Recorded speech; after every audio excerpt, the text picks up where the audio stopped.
Welcome, ladies and gentlemen, to Season 11, Episode 2 of Stick2Sports. Another week, another host absent as Sammy is away this episode for his internship at Turning Stone Casino. A lucky man, in my opinion. While he's away getting that valuable experience and losing money at the blackjack table, we've got a loaded episode for you all tonight. We got a lot to talk about, so Alex, do you want to do the honors tonight? With pleasure, Mike. Roll it!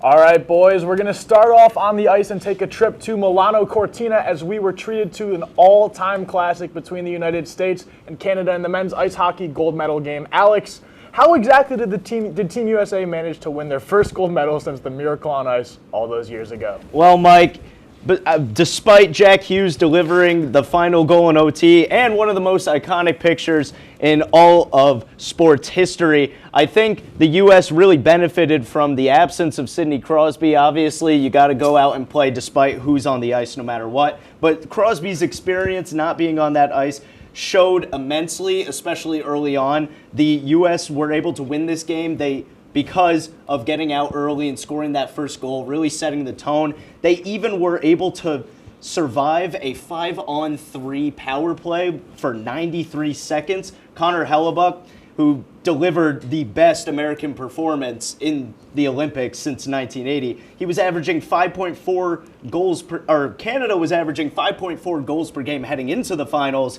and Hellebuyck has struggled in the NHL on the road, especially in the playoff atmosphere, but not in Milan. He finished with a 95% save percentage, and even though Connor McDavid had the MVP and Jack Hughes was, lifted up in the sky for scoring the final net, I mean, Hellebuyck was the MVP in this game, in my opinion. Yeah, I mean, Connor Hellebuyck, the Secretary of Defense, he was awarded the Presidential Medal of Freedom, and rightly so for that. I mean, he stopped 41 of Canada's 42 shots, but that doesn't tell the entire story. After the first period, Team USA was only down by one shot, being outshot 8-7. However, in the final two periods, Canada outshot them 33-18. So Hellebuyck stood on his head, and no bigger save came from that stick save on Devon Taves' golden opportunity right in front of the net. When Connor Hellebuyck gets a statue built for him outside of the Team USA hockey headquarters, that is the save that should be commemorated forever. They do not win this game without the performance of Connor Hellebuyck. And, I mean, just a guy who, for his entire career, could not show up in the playoffs, could not show up when it mattered most. He's got Vezinas, he's got Hart trophies, that's best goaltender, MVP. Very rare for a goaltender to win both. He did that last year, and in the NHL playoffs that year, choked. And now to come back in the biggest game ever, the biggest atmosphere ever, the gold medal game, to show up the way he did, I'm sorry, that man is a hero. Absolutely. Really inspiring stuff when you really think about it. But staying on the ice, coming back to the States, the Los Angeles Kings have fired their head coach, Jim Hiller, after just 2 seasons as head coach. The Kings have named associate head coach DJ Smith as their interim coach. Smith spent the last 4 seasons as the head coach of the Ottawa Senators, going 131 wins, 154 losses, and 32 draws in his tenure. 46% win percentage. So, Connor, please tell me what's going wrong in LA right now? Yeah, honestly, Alex, the Kings are on a bit of a skid here. It's starting all in the month of February. They had a 5-game losing streak, and they were actually outscored 14-5 in their first 2 games back from the Olympic break. And a little bit of a weird outscoring there because they just traded for the Rangers star winger, Artemi Panarin, who they got for basically a bag of pucks. Scraps. They didn't give up anything for him. This guy comes in, he's a known goal scorer, known star player, and they just couldn't do anything. It truly amazes me. As we speak right now, the Kings are in 6th place in the Pacific. They're 5 points back of a wild card. They need to jump 2 teams, that being the Sharks and the Kraken. And all of this is coming as your longtime captain, Anze Kopitar. He announced his retirement in the beginning of the year. Yeah. So you want to get to the playoffs for this guy. You want to get him one more. And a little unfortunate stat, guys. The Kings have made the playoffs each of the last 4 seasons. They have lost to the Edmonton Oilers in the first round every single time. They cannot escape Connor McDavid. And a little bit of an even more unfortunate stat, LA has not advanced past the first round of the Stanley Cup playoffs since their last Cup win in 2014 against my New York Rangers. Yeah, Connor, and it just feels like there's a lack of production in these last 10 games. They're 3-7, and they really just can't get anything going offensively. The defense collapsing all over the ice. So there's a lot to figure out. Yeah. While staying out west, fellas, we're going to move from contenders to pretenders, as with the NHL deadline officially being tomorrow at 3 p.m., the St. Louis Blues are rumored to be trading their franchise goalie and 2019 Stanley Cup champion, Jordan Binnington. Connor, we just saw Binnington play at an elite level in the Olympics, so why exactly is St. Louis willing to let him walk out the door? Yeah, well, I think it speaks to St. Louis's dysfunction, Mike. I mean, so far this season playing for St. Louis, Binnington put up some ugly stats before the break. He had a 3.65 goals against average, only an 86 save percentage, 8-18 with 6 overtime losses during his starts. However, for the Olympics, he was able to re-find his 2019 Stanley Cup goaltending winning form again. In Milano Cortina, he went 4-0-1 with that one loss, of course, being the overtime loss to Team USA, a 1.98 goals against average, stopped 91% of the shots he's faced, and recorded a shutout. And by the way, guys, this is against the best players in the world. This is against proverbial all-star team. So this guy knows how to play, and they asked him about this in a press conference in the Olympics, and he literally said, guys, Canada is just so much less toxic than the St. Louis Blues are. They actually believe in me. And it just amazes me that this guy is a Stanley Cup champion. He is a good goaltender. The fact that the Blues just let this guy hang out to dry makes no sense to me. And Connor, it's just a testament, like you said, we see this all across sports. Locker room matters in any GM front office move that happens. Especially in hockey. Somebody tell that to Chris Drury. I'm so sorry, Jake Pachuca. I'm so sorry. Chemistry is one of the biggest components that they think of when they make these trades. And if Binnington straight up, has incentive to play with the guys at Canada because, he's part of their country and it's a big deal versus the St. Louis Blues, he's going to request a trade and there's nothing he can do about it. So. Certainly going to be very interesting to see if he gets moved before tomorrow's 3 p.m. deadline. But, boys, the last 3 days, the NFL offseason has officially started to ramp up, okay? Players are getting tagged, and we're starting to get a real feel for what directions teams are going to be headed in for the 2026 season. And these moves could not be more relevant to our show, as the Cowboys wide receiver George Pickens and Jets running back Breece Hall were franchise tagged by their respective teams. And I want to hear your guys' thoughts on these moves. So, Mike, let's start with you. What did you think about the Pickens officially getting the tag? Well, Connor, obviously, I'm really happy to see George Pickens stay in Dallas. While he wasn't listed as the wide receiver one on the depth chart, this season he was the wide receiver one. CeeDee Lamb battled injuries all year, and George Pickens stepped up and delivered all season long. Absolutely dominated offensively. He was the number one guy for Dak Prescott to go to a lot of the time. And I think after this franchise tag year, they need to get him on a long-term contract because he's got a lot of years left playing football, and they can't afford to lose him. Jerry Jones, if you're watching this, I know you're not. Please, he's asleep by now. Stop doing everything that you do wrong. This was a good move. You need to keep it up. And Jerry Jones straight up said, I want our George Pickens relationship to be honey. But I got bad news for Jerry Jones because George Pickens' agent is the same agent of Micah Parsons. And clearly, they couldn't work out a deal there, so we'll see. Pickens also did not make it clear that he was going to go to training camp until a deal was worked out. So we got some drama happening in Dallas, but they have until July 15th to work out a deal. Once that date comes, Pickens will either have to commit to playing on that one-year tag or start his holdout. So certainly something to keep an eye on throughout the summer. Yeah, but Alex, how are you feeling about the Breece Hall franchise tag? I feel good about it, only because I knew it was coming. It was inevitable that it was coming, and it gives them opportunity to work out a further long-term deal. And with a franchise tag, the Jets will have the right to match the offer. Like if another team gives Breece Hall an offer for 2 first-round picks, and spoiler alert, nobody's spending 2 first-round picks on a running back, and especially with Bijan Robinson, Jahmyr Gibbs, and Kenneth Walker III eligible for extensions this year, I advise the Jets to get a long-term deal with Breece Hall done early. Yeah, fellas, and speaking of tags, this is a new one. Colts quarterback Daniel Jones was placed under a transition tag 2 days ago.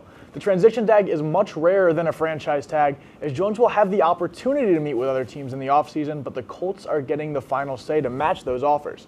Connor, as the miserable Giants fan you are, do you think former quarterback will head to another team, or do you think he'll stay put in Indiana? I think for Daniel Jones' sake, Mike, he needs to stay put in Indiana. I mean, he clearly thrived in that Shane Steichen offense. Shane Steichen, for those of you who don't know, was the offensive coordinator the first year that Jalen Hurts really had his breakout year. Obviously not the offensive coordinator during this bit of a stinker for the Philly offense. But since he's gone to Indy, they really just haven't had a quarterback forever. In my opinion, they're cursed for ruining Andrew Luck, but that's a story for another day. Daniel Jones, through 10 weeks, the Colts were 8-2. He was top 6 in the NFL in quarterback completion percentage and yards per attempt. It would all unfortunately come crashing down in week 14 with a hairline fracture in his left fibula. That would then lead to him tearing his Achilles in his right leg, hence why they've given this tag. So certainly, I think that it makes sense for Daniel Jones to be able to focus fully on his rehab, not have to learn a new offense and just go back another year to Indy. Yeah, I agree with you, Connor. And I think he'll stay with the Colts. And again, this transition tag, it's very rare for quarterbacks in general. Since they started tracking transition tags in 2000, there's only been 4 quarterbacks to have a transition tag placed on them since 2000. And you know, if Jones doesn't sign another team's offer, he's still getting paid about $37 million a year or around that, in that ballpark. So I think they'll keep him around, and I don't see him leaving Indianapolis. So. Yeah, and I mean, he was great when he was healthy this season. Like Connor said, 8-2 in the first 10 games, 8-5 before that injury. But a really nice season from Daniel Jones, the best we've seen so far, and I'm excited to see what he can do if he's healthy. Yeah, I hope that he comes back healthy, rehabs, but we'll certainly see that. Yesterday, we saw an all-pro caliber cornerback in Trent McDuffie get traded from the Kansas City Chiefs to the LA Rams. The Rams received McDuffie and a third-round pick in exchange for a first-round pick, a third-round pick, and a sixth-round pick that will be sent to Kansas City. In the past 2 seasons, McDuffie has boasted 20 passes defended, 3 interceptions, and 122 tackles. Mike, does this McDuffie McTrade McMove the McVay McNeedle? That was a tongue twister there, Alex. I think it absolutely does. Trent McDuffie is arguably a top 5 corner in the league. He's joining an LA team that's lost a lot of their members of their secondary this offseason, and he is the piece of the puzzle that I think is going to fit in really well and help this team out. And it doesn't hurt to have a little veteran leadership in there on the defensive side of the field, which, again, he brings in. So.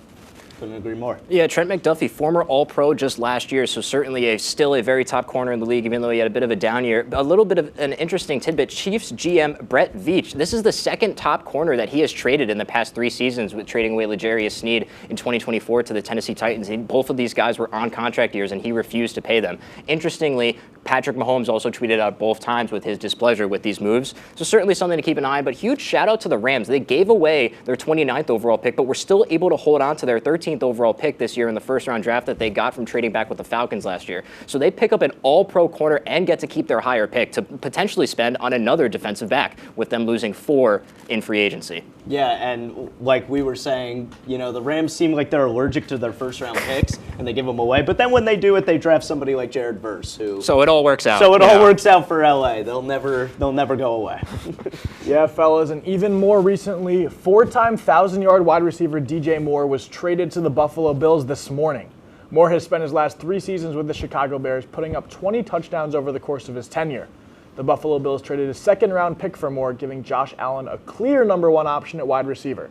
Time will tell how this move pays off for both teams, but Connor, I want to ask you, who do you think ultimately won this deal? Oh, I think Josh Allen won this deal. I mean, especially if anyone watched the Bills' end-of-season press conference plus explanation for firing Sean McDermott, I mean, it was just an I hate Keon Coleman session for like an hour and a half. The GM, literally, Brandon Beane admitted to not wanting to draft him and deferring his GM power to Sean McDermott. That was the only reason he was drafted. But just by saying this, I mean, Keon Coleman's confidence is gone. There's no way that he walks into that wide receiver room and thinks that they want him there. So when you're looking at that, you only really had Khalil Shakir as your wide receiver 1. So now you get DJ Moore. I understand that he was a little bit hidden in that Chicago offense, which features Colston Loveland, Luther Bird, and Roma Duze, Cole Kmet, a lot of options for Caleb Williams to throw the ball to. But something to keep an eye on, Moore, his best 2 statistical years in Carolina, Joe Brady, the Bills' new head coach, was his offensive coordinator. So Josh Allen should find a very easy time utilizing this weapon. Very good points, as always. But I'm going to disagree with you slightly here, Connor. And even though Josh Allen is getting his help, and I do agree it gives a clear number 1 option for him, I'm going to say the Bears slightly won this trade, only because they got a second-round pick for a 29-year-old receiver who had a little bit of a down year last year. Like you said, a lot of mouths to feed in that Chicago offense. But the Bears have statistically been really good hitting on their second-round picks. Luther Burden last year, who is going to be amazing this year, in my opinion. And with a stacked position player class this year in the draft, I think that they're going to find a first-round caliber talent. So I'll give the edge to the Bears.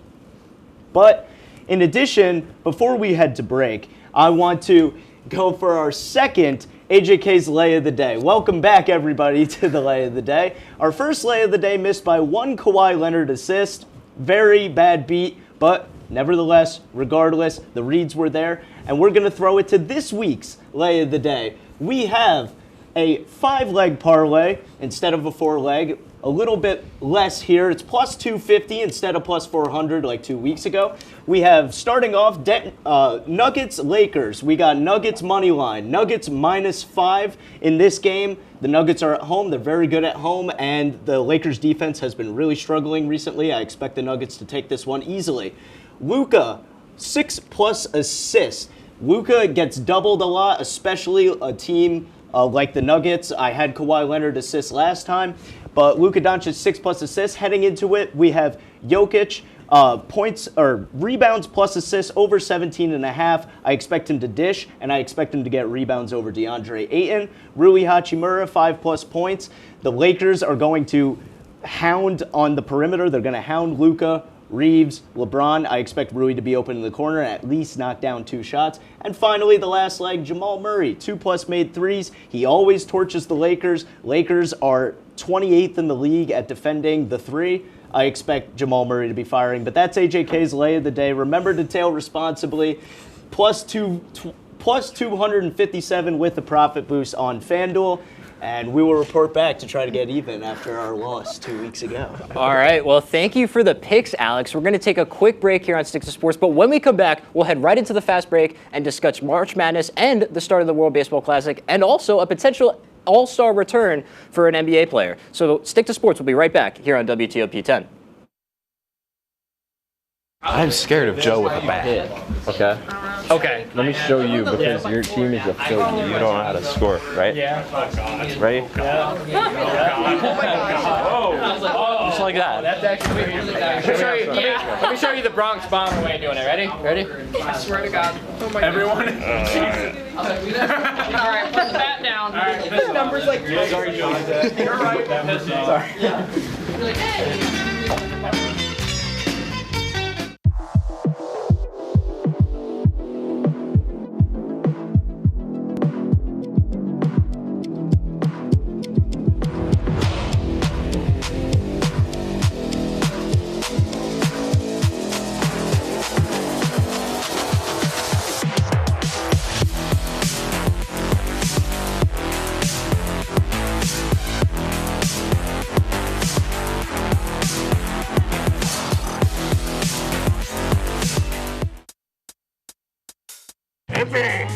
I had to eat a raw egg on Chris's dormitory floor. I currently don't have any federal pending charges. You know what you never did? You never walked to Walmart, Chris. That's my co-host. This is for making me eat roast Pop-Tarts. It's showtime, Chris. Come on. I want to be on the air for that. I got a couple things to say. No. Spin the wheel. But you got censorship. Welcome back. Welcome back. Welcome back to. If only we had someone who could tell us what we should and shouldn't watch. Well, do we have a show for you? Who are you? What are you doing in my bed? On Be Kind and Rewind, we will go through and review all your favorite movie franchises. And tell you which ones you should and shouldn't watch from the perspective of normal movie fans. Well, be sure to check out Be Kind and Rewind on WTOP 10.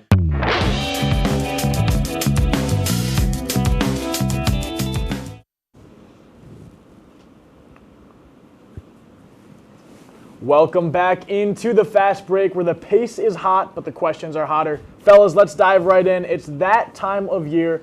March is upon us, and that means the most exciting part of the NCAA basketball season. So I want to know, who are your sleeper picks and who are your favorite picks, your possible Cinderella stories in this season tournament. First, Connor, take it away. All right, well, my possible Cinderella story, they've actually gotten a recent bit of media attention. It's Miami of Ohio. Despite being 30-0 and the only undefeated team left. In the NCAA, the Red Hawks face a tremendously uphill battle to make the tournament. The main criticism for them is their strength of schedule, particularly the fact that they play in the MAC conference. I mean, who doesn't love a little bit of action? Apparently the NCAA. The MAC is ranked 17th out of 31 this season in terms of strength of schedule, and their non-conference strength of schedule is even worse. They are ranked 360th in the country, according to Ken Palm Advanced Analytics. However, these numbers don't tell the entire story. Just yesterday, Red Hawks athletic director David Saylor went on 0-3 radio and revealed email receipts of 6 higher echelon programs that blatantly refused to play Miami of Ohio this year. Those schools are Pittsburgh, Wisconsin, Marquette, Kansas,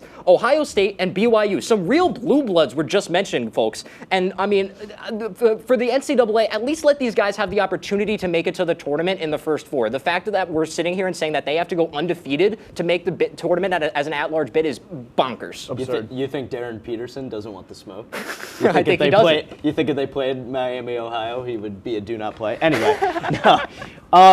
Great pick. I think if Miami, Ohio doesn't get in, I think we'll all riot. But my sleeper, not as big of a story as Miami, Ohio, but I have Iowa State and Arkansas as 2 teams that I've been going back and forth on. Arkansas has Duncliffe, the amazing, talented guard, dropped 49 3 weeks ago. He is super talented. Iowa State has been in some big games against Arizona and against some other big-name schools. They have a lot of size, and they're really quick. So Iowa State, 4th in the Big 12, 24-6. Great record there. Not as much as a Cinderella story, but I do think that they can make a lot of noise heading into March Madness. And really quickly, because you guys love to talk and use up all our time, let's hear the favorites. I'm just going to go with Michigan. I'm a Michigan fan. They had a very hard football season this year, but Dusty May is legit, a very legit head coach. Yeah, and I just mentioned Arizona. I have Arizona going. They're going to lock up probably a #1 seed, and they have a lot of size. They rebound really well and play a lot of good defense. And on to the next, my least favorite player in the NBA, the bane of the Knicks' existence. Jason Tatum is listed as questionable heading into tomorrow night's game against the Mavs, less than 10 months removed from tearing his ACL.